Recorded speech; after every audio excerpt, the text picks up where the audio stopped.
Hello lads, so we're going to have a look today at some more induction. Today we're going to have a look specifically at divisibility. So I'm going to do a couple of simple ones and then some hard ones. So this one I would say is quite simple. So we're going to prove that 5 to the power of n minus 1 is divisible by 4. So let's start. We're going to prove it. Prove it's true for n equals 1. So that's 5 to the power of 1 minus 1. Well, what's that in the calculator? That's 5 minus 1 is 4. N is 4 divisible by 4. Well, then it's true. So that's true. Now we're going to assume it's true for n equal to k. In other words, 5 to the power of k minus 1 is equal to some multiple of 4. Right, now we're going to prove it's true for the next term. So let's substitute this in. That's 5 to the power of k plus 1 minus 1. So this has to be equal to some value. Now, if I look at the one that I've just done here, I can rearrange it if I could separate these out. So let's use our indice rules. That must have came from two base numbers that are the same being multiplied together, because that gives you a plus. So that used to be 5 to the power of k multiplied by 5 to the power of 1, and you still have your minus 1. Now, let's rearrange this. This actually is 5 to the power of k is equal to 4m plus 1. So now I can see this here, so I can substitute it in. So now that becomes 5 to the power of 1 multiplied by 4m plus 1 minus 1. Well, let's check, is this true? 5 4s are 20m plus 5 take away 1 is 4. Now, is this a multiple of 4? Let's factorize 4 out of it.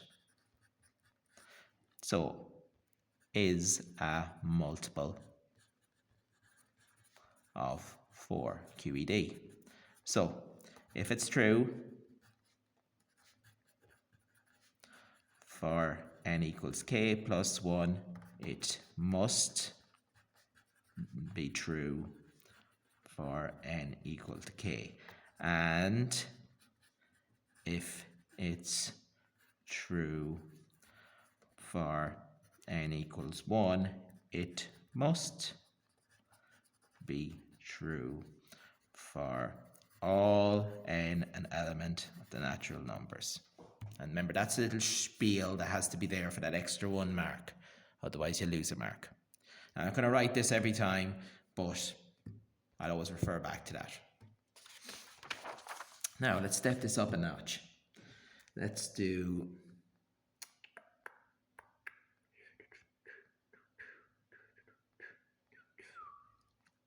it for a to the power of n minus 7n plus 6 is divisible by 7. So let's see, is this true for n equals 1? Let's prove it. Okay, so is 8 to the power of 1 minus 7 times 1 plus 6 divisible by 7? Divisible by 7, basically. Can you divide it by 7? So 8 minus 7 is 1. 1 plus 6 is 7. 7 divided by 7 is 1. That's true. So it's proven for n equals 1. Let's assume it's true for n equals k. So 8 to the power of k minus 7 times k plus 6 has to be some multiple of 7. Now, I'll leave that there as it is for a second. Okay, now let's pop in our prove it.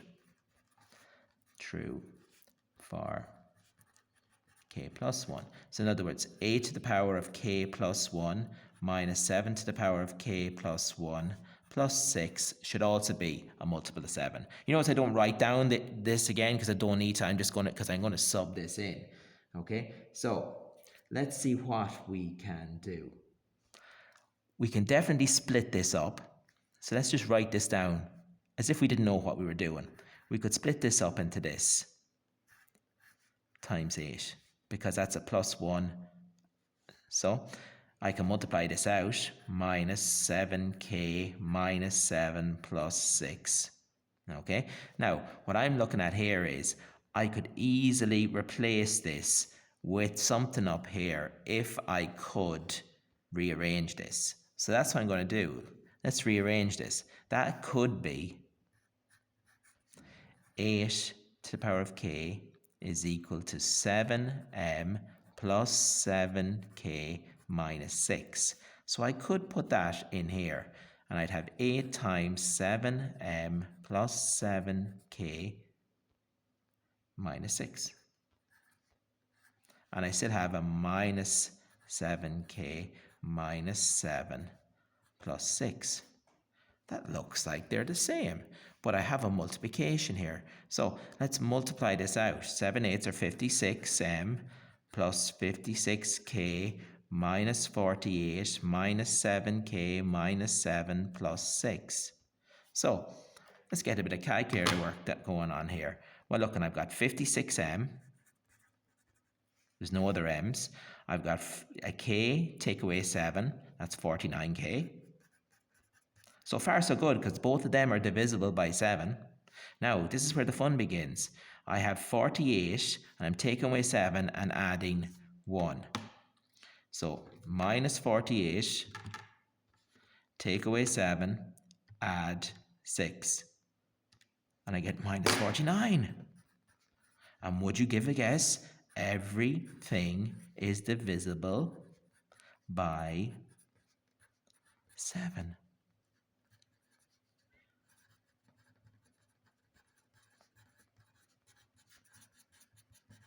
And then you write, if it's because it's true for k plus 1, it must be true for k.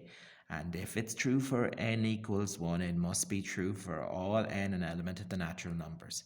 And you have proven it. Okay? Now, there are, of course, other ways of doing this. But I like this way. It's a fun way. You could, for example, have split up this 8 into 7 plus 1 and just factorize out. But I just think this is nice because it's always going to work out for you. Okay, so show you another one. Trying to find a really tough one here for you.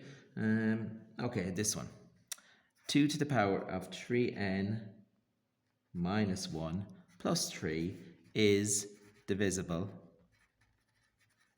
by 7. So let's prove it's true for n equals 1. That's 2 to the power of 3 times 1 minus 1 plus 3. So should be divisible by 7. So let's see. 2 to the power, I can do this in my head. 3 times 1 is 3. 3 minus 1 is 2. That's 2 squared is 4. 4 plus 3 is 7. 7 divided by 7 is 1. True. Okay, let's assume for n equals k. So in other words, 2 to the power of 3k minus 1 plus 3 is equal to some multiple of 7. Okay, now from the previous ones, I know where this is going to go. So I'm actually just going to rearrange this straight away. I'm going to leave that as it is, and I'm just going to bring that over. So that's really what I'm going to look for when I do my next one. And I'm going to prove for n equal to k plus 1. So 2 to the power of 3 times k plus 1 minus 1 plus 3. So let's multiply this out and see what's happening. That's 2 to the power of 3k, that's plus 3 and a minus 1, and you still have a plus 3. Now, can I see that anywhere there? Well, I can see it there and there. So really, I have 3 to the power of 3k minus 1 plus 3 plus 3. So, can I split this up now using an indice rule? Well, that's just 2 cubed multiplied by 2 to the power of 3k minus 1 plus 3. And I can replace this, that's 2 cubed, which is 8, multiplied by 7m minus 3 plus 3. You see where this is going. 7 8s are 56, minus 24 plus 3 is minus 21. And that divides by 7. and that's divisible by 7. And you can write your whole spiel again. Okay, so that's how you do those ones, and that to me, that's really, really cool. I like it. It's fun. Okay.